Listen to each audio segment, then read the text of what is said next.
ماں باپ رب کا دیا ہوا سہارا ہے۔ زندگی میں ایک وقت ایسا ضرور آتا ہے جب خواب بکھر جاتے ہیں، رشتے بدل جاتے ہیں اور لگتا ہے جیسے کہ دعائیں سنی ہی نہیں جا رہی۔ ایسے لمحے میں انسان سوچتا ہے اب کیا بچا؟ کیا میں ٹوٹ گیا ہوں؟ کیا سب ختم ہو گیا ہے؟ لیکن پھر ایک آواز آتی ہے، بیٹا پریشان مت ہو، میں ہوں نا۔ یہ آواز ماں کی ہوتی ہے۔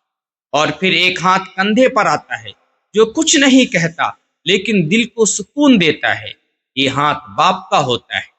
یاد رکھیں، اگر آپ کے پاس کچھ نہ ہو، نہ دولت ہو، نہ نوکری ہو، نہ مکان ہو، نہ پیسے ہو، نہ جائیداد ہو، لیکن ماں باپ حیات ہوں، تو آپ مکمل طور پر کبھی ٹوٹ ہی نہیں سکتے، کیونکہ ان کی دعائیں آپ کو تھام لیتی ہیں، ان کے سجدے آپ کا نصیب بدل دیتے ہیں، اور ان کا یقین دوبارہ آپ کو جینے کی ہمت دیتا ہے۔ دنیا کہتی ہے سہارا چاہیے، لیکن جس کے پاس ماں باپ ہوں اسے کوئی طوفان ہرا نہیں سکتا۔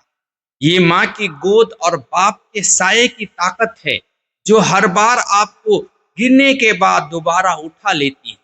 اس لیے ماں باپ کی قدر کریں، جب تک وہ ساتھ ہیں جیتے جائیں، کیونکہ جن کے پاس ماں باپ نہیں رہتے ان کے پاس سب کچھ رہنے کے باوجود دل خالی ہوتا ہے۔ ماں باپ صرف رشتے نہیں ہوتے، بلکہ یہ رب کی طرف سے دیا ہوا قیمتی تحفہ ہوتا ہے۔